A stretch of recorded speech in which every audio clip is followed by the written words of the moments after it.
wareegama jaalala. Gootummaan jiruu kootii inni siif dhukkubsatu taa'uuf ka'uu na dhorkee yeroo inni siif dhiphatu maaliif narraa fagaattee callistee turte tiru yaanni kan koo wal dha'ee yeroo inni na dararu. Yaanni yaaddoo dhaleetu guyyuu siif na yaaddessa maaliif fagaatte narraa akkamiinan si obsa si dhabee hin danda'u naan si faa'u nyaanniyyuu si dhabanii beela'anii namummaan koo siif eeyyuu. Bakka ati jirtu fagoo qaroon koo si araaddi akka haadhaa fi ilmoo yeroo hundaa si yaaddi narraan fagaatiin lakki natti dhiyaadhu lube jaalalli kee waan ofii jira anaan goggube. Si obsuu hin dandeenye si aannan narraan furu yoo ati naaf seeqxe malee qalbiin koo natti hin foru. Sesseeqaa naaf kottukaa koodee koo sanyii namaa miidhama keetan faaya jiruun koo siin faayama.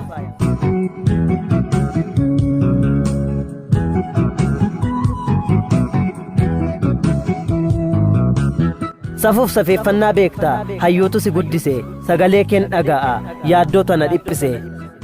Sin eeggadha nan obsa alagaa hin seensu mana koo barbaadee tan si arga sifan aadarrisaa koo. Waadaan si biraa qaba waadana biraa qabda haalatu si fageesse malee yeroo hundaa anaaf cabda. Kanaafuu seelonni koo siifuu anaan dhiphisu jiruu koo warra bade si malee namuun ibsu. Miidhaga keetu booji'e gootummaa namummaa koo limmuurraan sumaaf aadaa gartokkee jiruu kan koo sagalee koo qaradheen kunkummee sumaaf sirba sin kudhaan madhaa koode guyyaa tokko nuuf darba.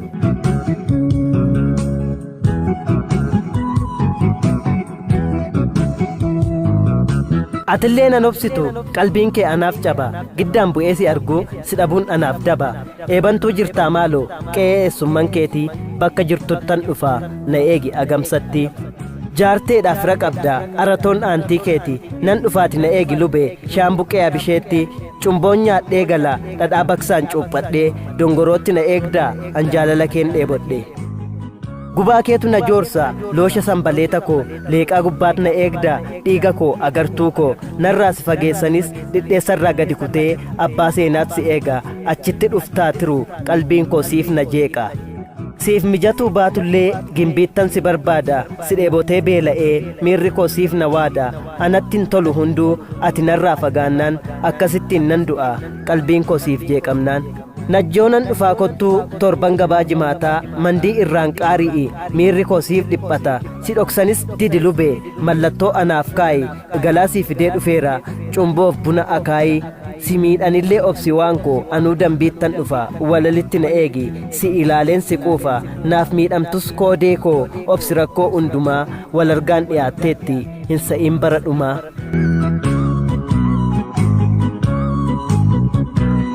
Achi si fageessanis takkaasaan sirraa nafu argaa kan koo dhokattus mogoleen koo nan laafu giddugalatti dhufee ijaajjii geedoo darbee gudaritti na eegi si fudheen finfinnee lixa guddisa laggee wagii. Midaaqanyi irraan ba'een jalduu coobittan dhufa dharraan jaalala keetii gaafsan anaaf fafa nan dhokatiin waan ofii sii fideera kennaa kee bareedduu warra amboo naaf raafamaam garaan kee. Ennaan ginciin ga'u warra firaan dubbisa ati dafii naaf kottu akka joobiraa barrisaa dhalootaan walagarree dhaamsa dhalootaaf dhaamna haga guyyaa gammachuutti dhalootaaf kudhaama kudhaamna. Adaadhaa fira qabda fira aantii fi dhiigaa galaa keenarraa fudhu gumaata lafeef dhiigaa si beela'aa sin obsu akka bara durii akka bara dheengaddaa natti dhiyaadhu waan ofii qalbiin koo yoo san gammada. Fagaatullee karaan kee arargeen si barbaada siifan amanama lubbu miirri koo siif na waada si dhoksanillee didi fageenyi nan daangessu qoreen na dura nammee haanaan na'u agamsu. Siidaa dhugaadha qabda onnee koo walakkaati kibbatti si barbaadu boorana yaabaldhootti faanni kee dhokatuyyuu anoo sin obsuu tiru moyyaaleetti na eegi yaaddoon kee nattaa furu. Aniifati warra wal dhabu miti nu walumaafuu uumamne gujiittan dhufaa lube barbaadi na argime ati irbuu baattee joorta irbuu jaalala kooti kanaaf siidaa jaalalaa ijaarratte onnee koo walakkaatti.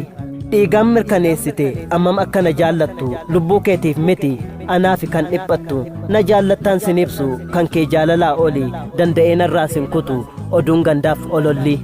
Abjuu fi xaxaa ormaan takkaa kaayyoo kee hin diigne dhugaadha haqa qabda haqa yoomuu hin jigne waan ofii koo jaalalaan tarkaanfannee galma kaayyoo san dhaallaa dhugaadhaan wal jaallannee jannata dhugaa san dhaallaa.